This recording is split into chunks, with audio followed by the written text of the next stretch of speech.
Assalamu alaikum. I'm Dr. Hassan Saeed and I welcome you all at WebDoc Health Session.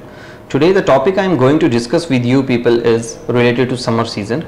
As you people know that high temperature is hitting most of the areas around the globe nowadays.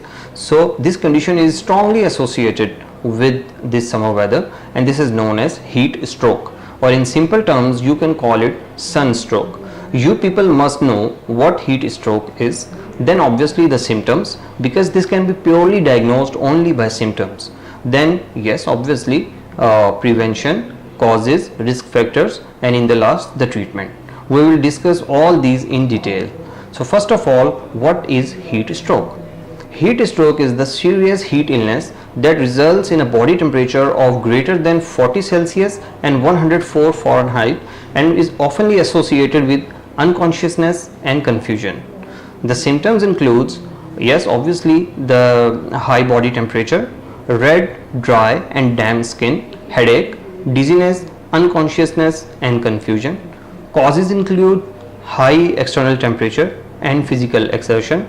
Risk factor includes increased age, heat waves, high humidity, heart diseases or cardiac defects, few skin disorders and few drugs like alcohol and beta blockers. Now as you people know that prevention is better than cure, so you can prevent this heat stroke easily by having excessive fluid intake and by avoiding high heat exposure.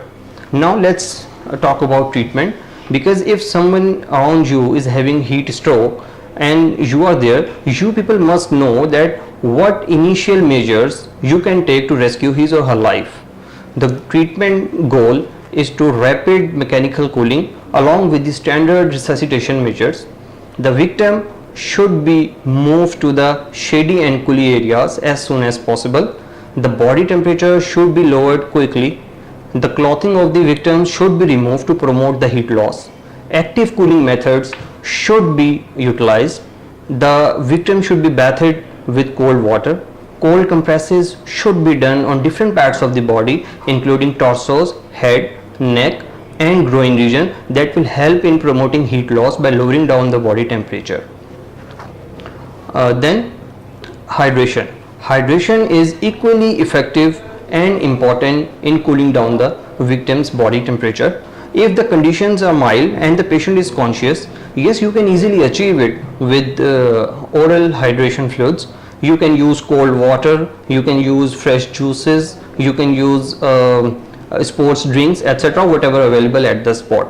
But if you are assessing that the patient's heart rate, breathing and the conscious level is deteriorating, you have to take the patient to the hospital on immediate basis, because the patient may need CPR, cardiopulmonary resuscitation, because he is going into the cardiac arrest, and IV lines should be established.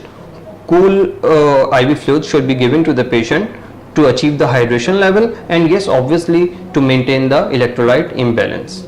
That's all for today. Thank you for watching. Stay blessed. Allah Hafiz, and please subscribe our channel and share this video as much as you can. Thank you.